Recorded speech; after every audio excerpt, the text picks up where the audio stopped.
Hello students, last lecture के अंदर हम लोग स्कैटरिंग को स्टडी कर रहे थे। ठीक है, सीबीएसई के सिलेबस में वैसे तो स्कैटरिंग को निकाल दिया है। ठीक है, फिर भी उस टॉपिक को एक बार आप देख लेना, अच्छा टॉपिक है। ठीक है, कॉम्पिटिशन में तो काम आ ही सकता है। अपने नेक्स्ट टॉपिक की तरफ अपन चलते हैं। अपना जो नेक्स्ट टॉपिक है that is visual angle. Visual angle के बारे में हम लोग बात कर लेते हैं।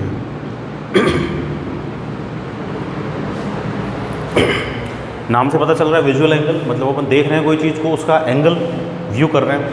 तो कैसे बनता है, देखो लाइट, ये अपनी ह्यूमन आई है। ठीक है, ये इसका आई लेंस हो जाएगा। ठीक है,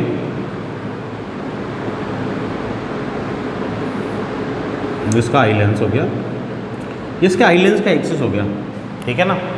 अपन को पता है कि लाइट, इधर कोई ऑब्जेक्ट है, उससे लाइटें निकलती है, अपने लेंस के थ्रू के जाती है।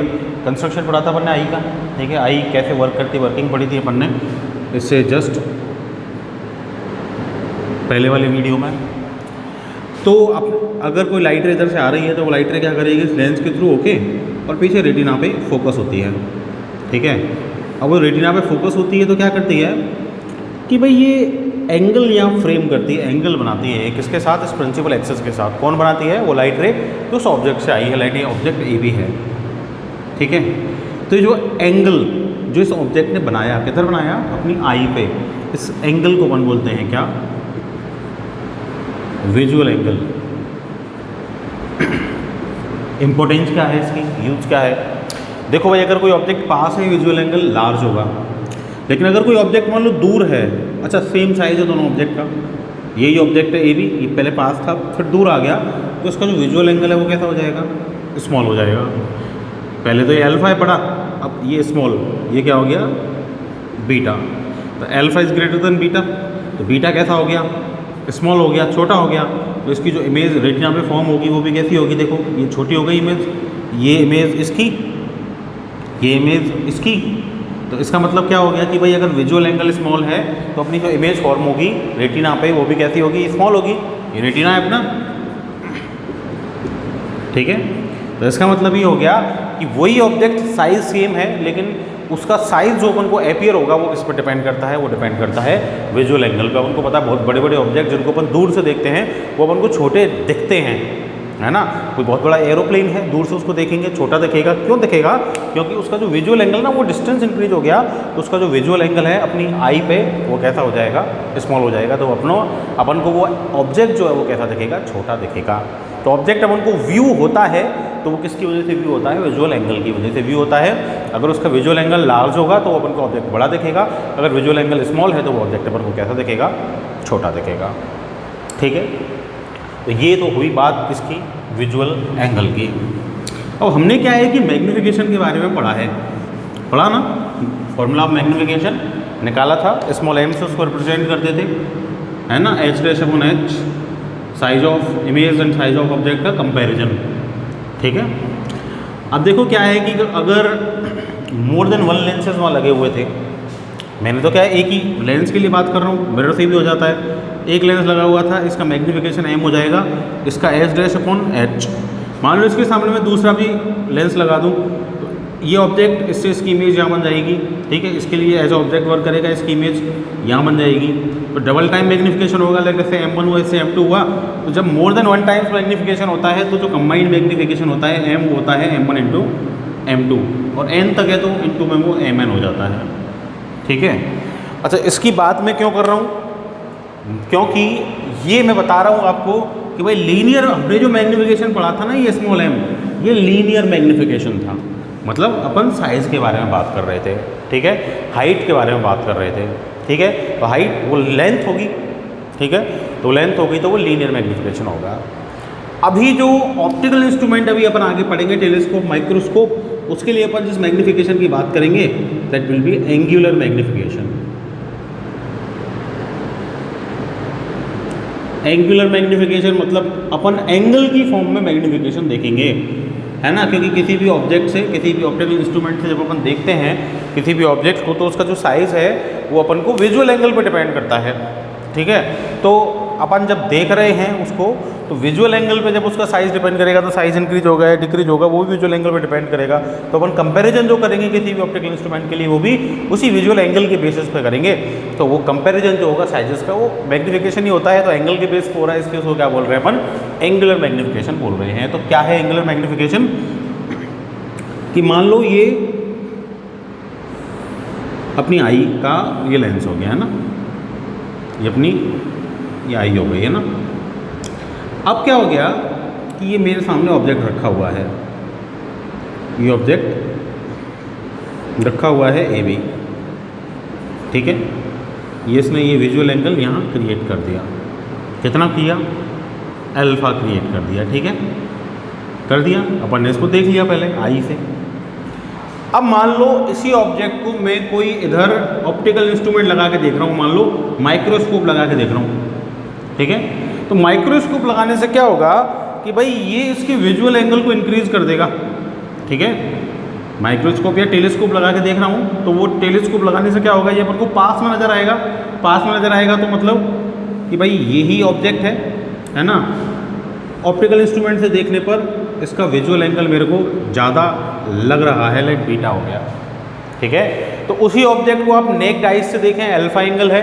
उसी ऑब्जेक्ट को आप किसी भी ऑप्टिकल इंस्ट्रूमेंट से देखें, बीटा एंगल है, मतलब बड़ा दिख रहा है वो मेरे को। तो ये जो कंपैरिजन होगा ना किसका, विजुअल एंगल्स का, एंगल किस किस से, सीन फ्रॉम ऑप्टिकल इंस्ट्रूमेंट,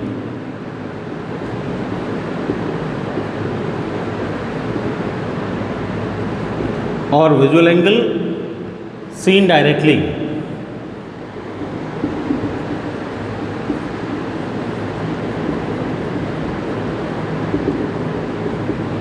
ये जो कंपैरिजन है ना, इस कंपैरिजन को अपन बोलते हैं एंगुलर मैग्नीफिकेशन, और उसको अपन रिप्रेजेंट करते हैं कैपिटल एम से।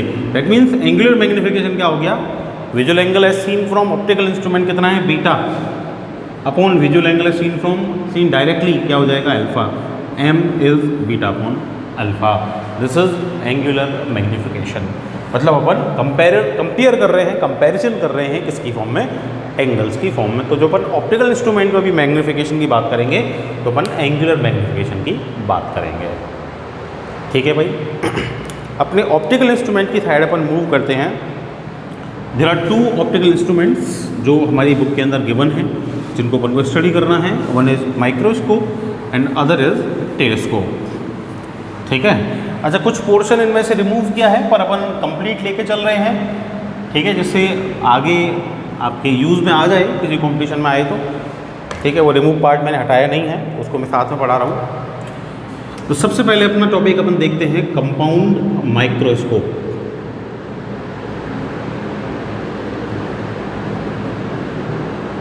देखो, एक तो सिंपल माइक्रोस्कोप तो कोई भी आप लेंस ले लो, ठीक है, कोई भी एक कॉन्वेक्स लेंस ले लेंगे ना तो वही मैग्नीफिकेशन के लिए यूज में आ जाएगा, तो उसी को अपन सिंपल माइक्रोस्कोप बोल सकते हैं।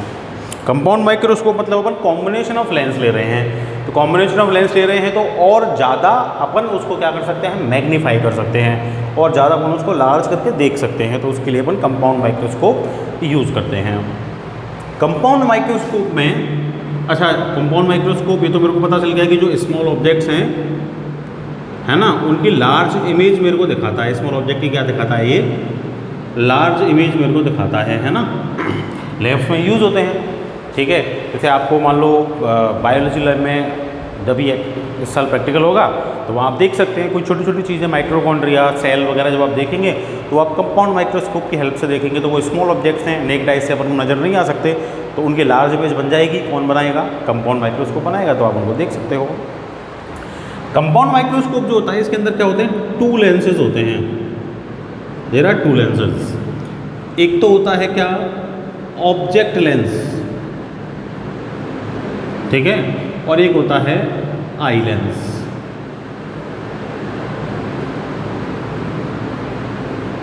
ठीक, there are two lens, one is object lens and other is eye lens.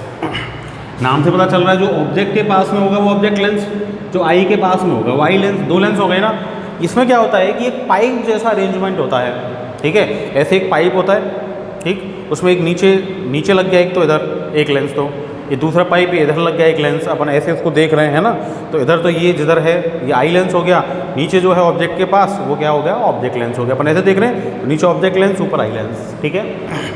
अब ये जो पाइप्स है ना वो एक दूसरे के अंदर ऐसे फंसे हुए होते हैं, ठीक है। इनको अपन क्या ऐसे भी रोटेट कर सकते हैं, ठीक है, एंगल चेंज करने के लिए। ऐसे भी उसको लेंथ को इंक्रीज कर सकते हैं, ऐसे ऊपर नीचे करके, ठीक है। ये जो अरेंजमेंट होता है ना कि भाई आप उसके डिस्टेंस को भी चेंज कर सकें लेंसेज के ऊपर नीचे करके, आगे पीछे करके, है ना, उनको ऐसे एंगल भी चेंज कर सकें।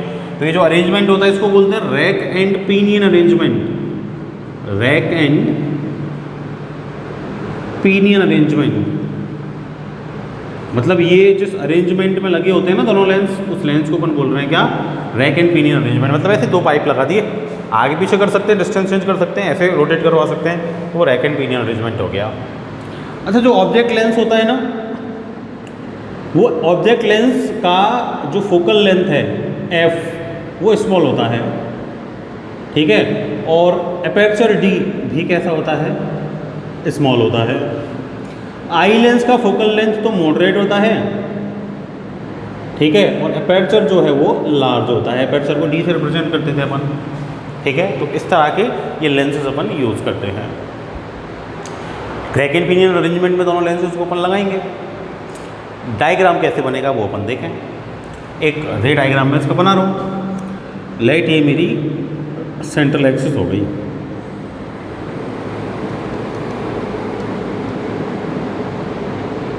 ठीक है।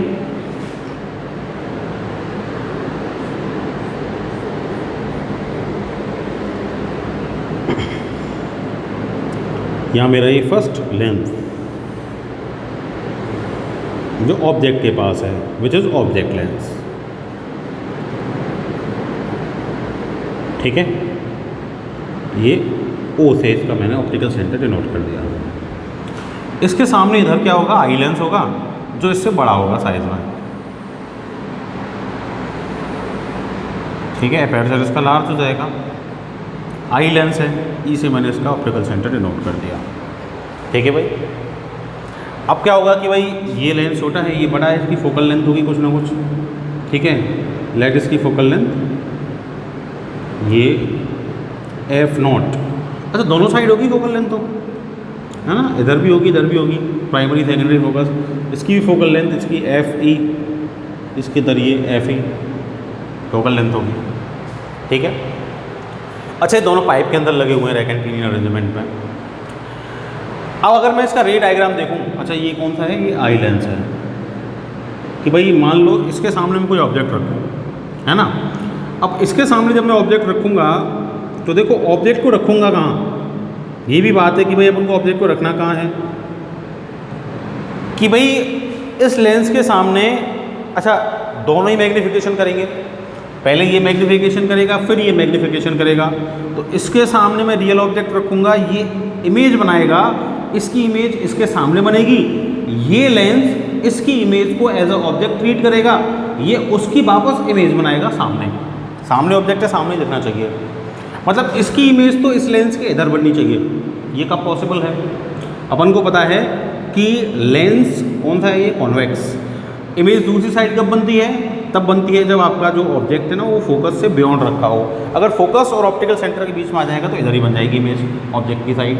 तो फोकस से बियॉन्ड रखना है पहली बात तो। लाइट ये अपना ऑब्जेक्ट था, इससे ये लाइट रे, ये फर्स्ट, ये ए बी ऑब्जेक्ट है ना, इससे लाइट रे निकली, पैरेलल लाइट रे फोकस से पास हो जाएगी, हो गई फोकस से पास। एक और दूसरी लाइट रे जो ऑप्टिकल सेंटर से पास हो रही है वो गई सीधी यहाँ आएगी,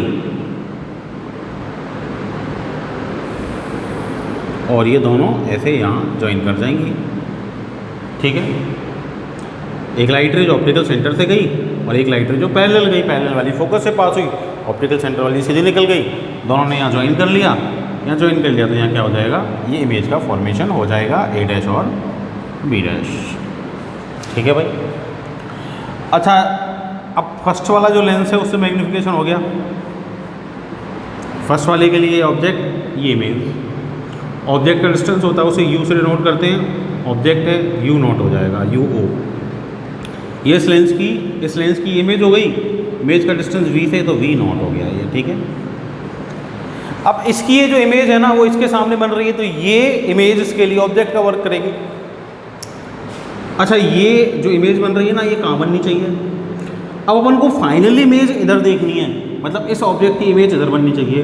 तो ये तब पॉसिबल है जब ये इसके लिए ऑब्जेक्ट है, तो ये कहाँ हो? फोकस और ऑप्टिकल सेंटर के बीच में। मतलब इस लेंस से इस लेंस के सामने जो इमेज बनेगी वो इस लेंस के फोकस और ऑप्टिकल सेंटर के बीच में होनी चाहिए। इससे एक ही पैरेलल लाइट निकाल देता हूँ, ये गई, ठीक है। कहाँ से जाएगी? फोकस से जाएगी, ठीक है। एक दूसरी जो ये ऑप्टिकल सेंटर से जा रही है, आगे जाके तो मिलने का कोई चांस ही नहीं है, दूर दूर जाएंगी, मिलेंगी कहाँ? इधर ले आओ इनको, इधर मिलेंगी, ठीक है। मिलती हुई अपीयर होंगी इधर, ठीक है, इधर मिलती हुई अपीयर होंगी, इधर मेरी फाइनल इमेज A" B" बन जाएगी, ठीक है।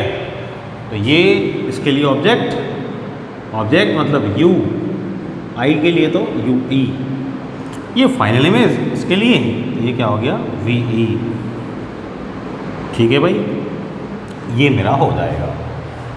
अच्छा, एक चीज़ और कि क्या है कि अपन इस ऑब्जेक्ट को रख तो रहे हैं, है ना। अब इस ऑब्जेक्ट को कहाँ रख रहे हैं अपन? यहाँ से अपन I लगा के इसको देखेंगे। तो अपना जो ये फाइनल ऑब्जेक्ट है, सॉरी ये अपना जो ऑब्जेक्ट है, ये I से minimum distance of distinct vision, जिसको अपन नियर पॉइंट बोलते हैं, विच इज़ 25 सेंटीमीटर। इसको नोट करते हैं अपन कैपिटल D से। नियर पॉइंट को क्या बोलते हैं? Minimum distance of distinct vision, है ना, क्लियर देख सकने का मिनिमम पॉइंट, ठीक है। वहाँ अपन को इसको कम से कम रखना पड़ेगा, उससे ज़्यादा पास अपन को इसको नहीं लेके आना है, ठीक है भाई। अब देखो क्या होगा कि मेरे को फाइनल इमेज यहाँ मिल जाएगी। अब फाइनल इमेज जब मिल रही है मेरे को, तो 2 टाइम क्या हो रहा है? मैग्नीफिकेशन हो रहा है।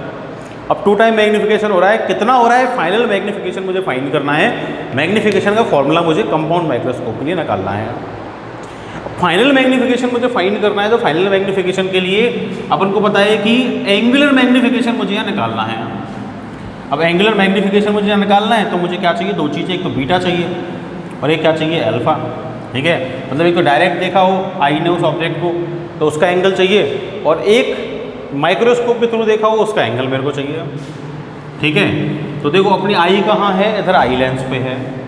तो एक तो ये अपना ऑब्जेक्ट, इसको डायरेक्ट देखा तो आई पे एंगल कौन सा बनेगा? ये आई पे यहाँ एंगल बनाएगा। ये ऑब्जेक्ट का डायरेक्ट एंगल यहाँ बनेगा। ये तो क्या हो गया? अल्फ़ा, ठीक है। ये अपनी इमेज इनका एंगल आई पे इधर बनेगा। ये क्या हो गया? बीटा, ठीक है। ये दिस इज B', ठीक है। ये तो ऑब्जेक्ट का डायरेक्ट एंगल आई पे कितना है? अल्फ़ा। ये इमेजेस का एंगल कितना हो गया? ये बीटा आई पे। यहाँ अपनी आई रखेंगे अपन, ठीक है। अब देखो मैं अगर मुझे अल्फ़ा और बीटा की वैल्यू निकालनी पड़ेगी एंगुलर मैग्नीफिकेशन के लिए। अल्फ़ा और बीटा निकालो। अब अल्फ़ा बीटा कैसे निकालेंगे? ये अल्फ़ा है ना, ये इस ट्राइंगल में है ABE के अंदर। बीटा ये रहा A', इस ट्राइंगल के अंदर। तो सबसे पहले अल्फ़ा निकाल लो। कौन सा ट्राइंगल है? AB और E। इस ABE ट्राइंगल को देखूं तो इधर मैं tan अल्फ़ा निकाल सकता हूँ। क्या होगा? tan alpha perpendicular upon base. Perpendicular क्या है? AB। बेस क्या है? BE, ठीक है। मेरे को चाहिए अल्फ़ा, तो मैं इसको पैरेक्सियल रे मान लूँगा। अगर पैरेक्सियल रे है, alpha tends to 0 very small हो जाएगा। अल्फ़ा टेंस टू 0 के लिए tan अल्फ़ा क्या होता है? अल्फ़ा होता है। when alpha tends to 0 very small, then tan alpha is alpha. So ये हो जाएगा alpha equal to AB upon BE। ये मेरे पास अल्फ़ा की वैल्यू आ गई इक्वेशन 1, ठीक है। ऐसे में बीटा निकाल सकता हूँ। देखना बीटा ट्राइंगल A', B' और E के अंदर, ये A', B' और E, यहाँ ये बन रहा है बीटा। tan बीटा निकालो। परपेंडिकुलर बीटा के सामने परपेंडिकुलर A', B', बेस क्या हो जाएगा? B', E, A', B' और अपॉन B'। मेरे को तो बीटा फाइंड करना है, तो वही पैरेक्सियल रे, मतलब बीटा टेंस टू 0, तो tan beta is beta. So beta equal to क्या हो जाएगा, beta equal to A dash B dash upon B dash A. ये मेरे पास बीटा की वैल्यू यहाँ से आ जाएगी। आगे अल्फा बीटा तो निकाल सकता हूँ ना मैं angular magnification. That means angular magnification निकालो क्या होगा,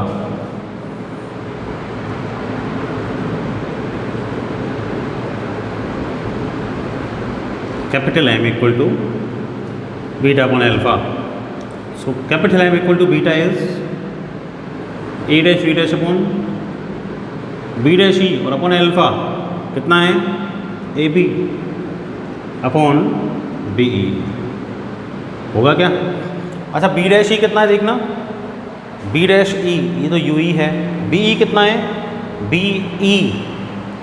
ई टोटल तो U nought plus V nought ये हो सकता है, वही यही तो है यू नॉट वी नॉट और ये यू ई के इक्वल हो सकता है। दूसरा मैं क्या कह रहा हूँ, मैं इसको रखूँगा कहाँ, कम से कम minimum distance of distinct vision पे। तो ये कितना हो जाएगा, ये डी पे, डी से रिप्रेजेंट कर लूँ minimum distance of distinct vision 25 centimetre को, तो कहाँ हो जाएगा ये अपनी आई से डी पे हो जाएगा। ठीक है, यहाँ तो रखना ही है कम से कम, तभी मेरे को क्लियर दिखेगा। अच्छा this can be written as A dash B dash upon A B और into B E upon B dash E. तो बी ई और बी डैश ई की वैल्यू तो मैं डायरेक्ट रख सकता हूँ, ए डैश बी डैश और ए बी की वैल्यू मेरे पास नहीं है तो फाइंड करनी पड़ेगी। कैसे, ये लेंस, इस लेंस के लिए इमेज और इस लेंस के लिए ऑब्जेक्ट, तो ये इमेज के साइज और ऑब्जेक्ट के साइज का कंपैरिजन क्या होता है, लीनियर मैग्निफिकेशन। तो मैं इस लेंस के लिए लीनियर मैग्निफिकेशन का फॉर्मूला अप्लाई कर सकता हूँ क्या, देखो कैसे करूँगा, 1 2 ये इक्वेशन 3। ठीक है, तो लीनियर मैग्निफिकेशन का फॉर्मूला अप्लाई कर रहा हूँ मैं किसके लिए, ये कौन सा लेंस था, ऑब्जेक्ट लेंस। क्या होता है लीनियर मैग्निफिकेशन, स्मॉल एम है ना, size of image upon size of object, A dash B dash upon A B equal to क्या होता है, इक्वल टू होता है v अपॉन यू। याद है भाई, m equal to H dash upon H, equal to lens के लिए निकाल रहा हूँ ना, equal to minus V upon plus V upon U, यही तो होता था। ठीक है, दैट मीन्स v क्या हो गया, इस लेंस के लिए इमेज का डिस्टेंस, ये इमेज, इस लेंस की इमेज कितना डिस्टेंस है, वी नॉट, इस लेंस का ये ऑब्जेक्ट, इसका डिस्टेंस है यू नॉट, तो क्या हो जाएगा, V not upon U nought हो जाएगा क्या। साइन कन्वेंशन का भी ध्यान रखना पड़ेगा, इस लेंस के लिए निकाल रहा हूँ, वी नॉट किधर चला गया, पॉजिटिव साइड, इधर गया राइट साइड में, लेंस से यू नॉट किधर चला गया, लेफ्ट साइड में, तो यू नॉट नेगेटिव होगा क्या, तो V not upon U not किसका आएगा, माइनस का। फॉर्मूला तो है ही H dash upon H equal to V upon U. ठीक है, लेकिन वो वी नॉट साइन कन्वेंशन रखा तो वी नॉट पॉजिटिव राइट में है, यू नॉट नेगेटिव लेफ्ट में है। वापस पुट कर दो, पुटिंग इन 3,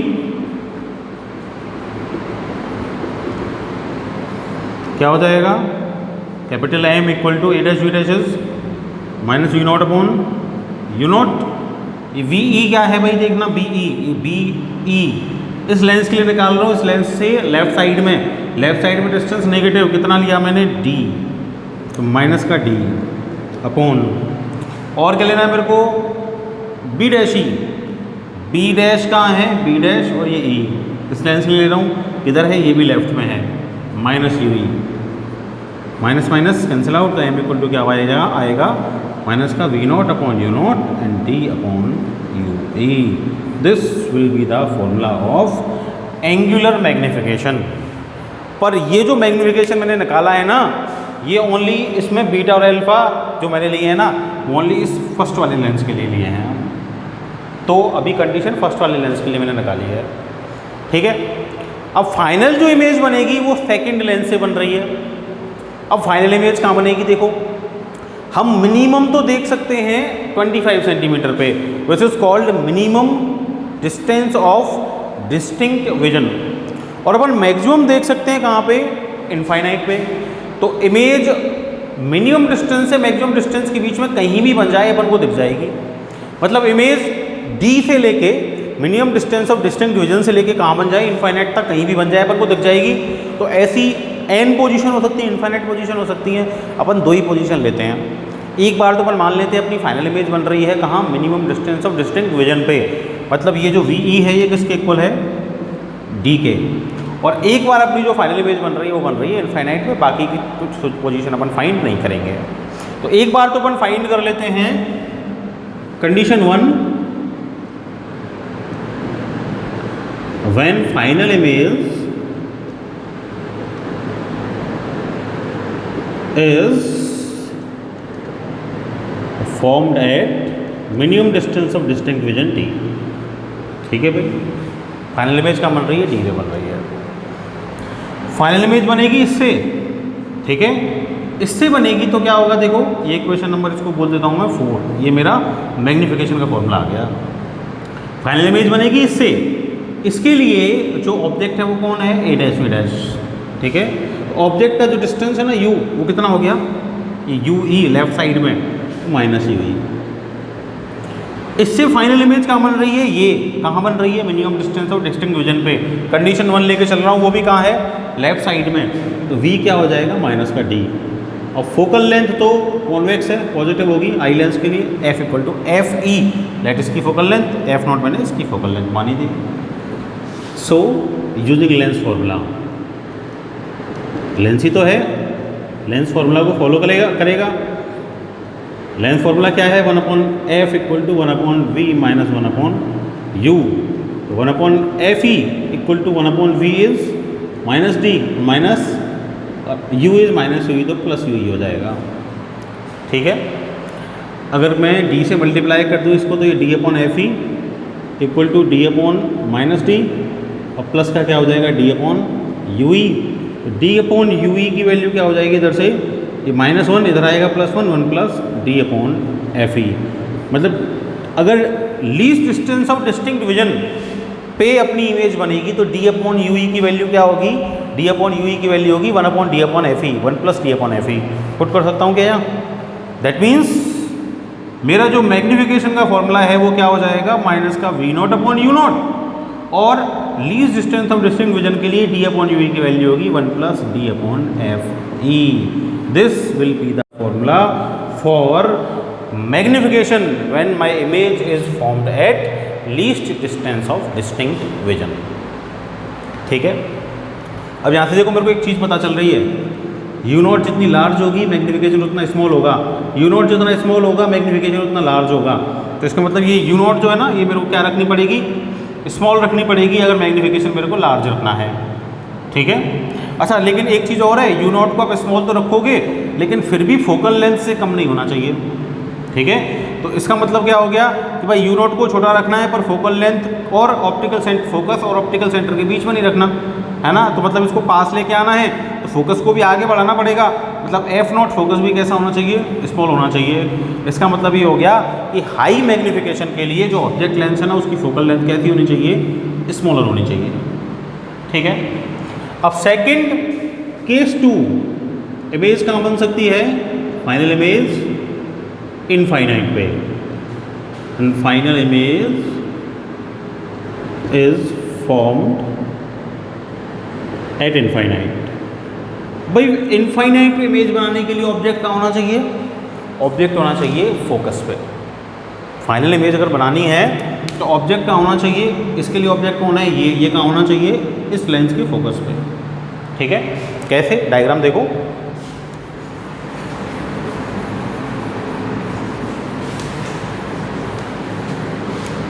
कि भाई दो ही तो लेंस है ना अपने पास,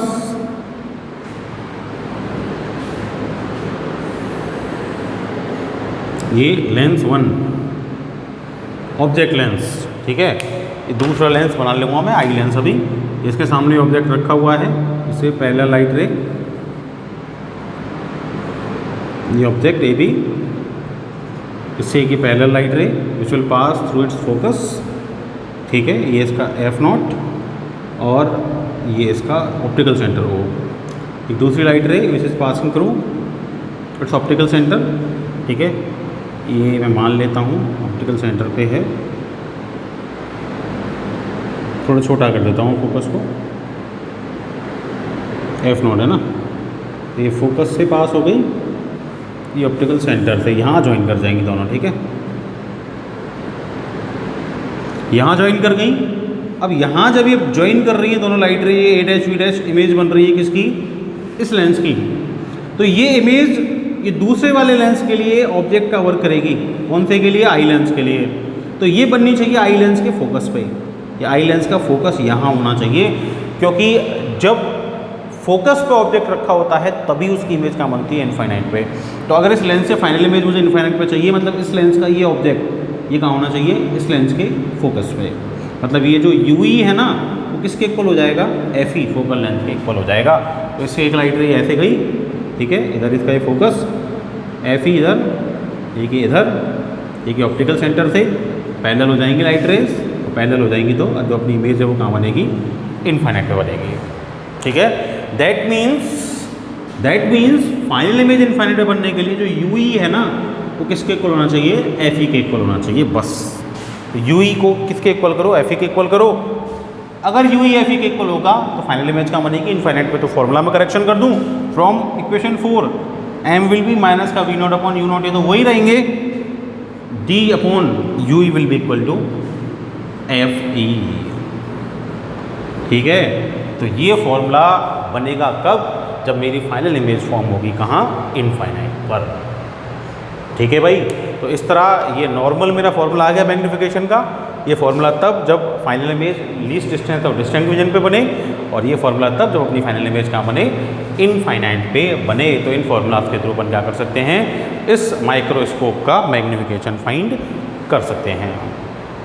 अब अपना नेक्स्ट ऑप्टिकल इंस्ट्रूमेंट टेलीस्कोप है, जिसको अपन नेक्स्ट लेक्चर के अंदर देखेंगे। So that's all for today, thank you.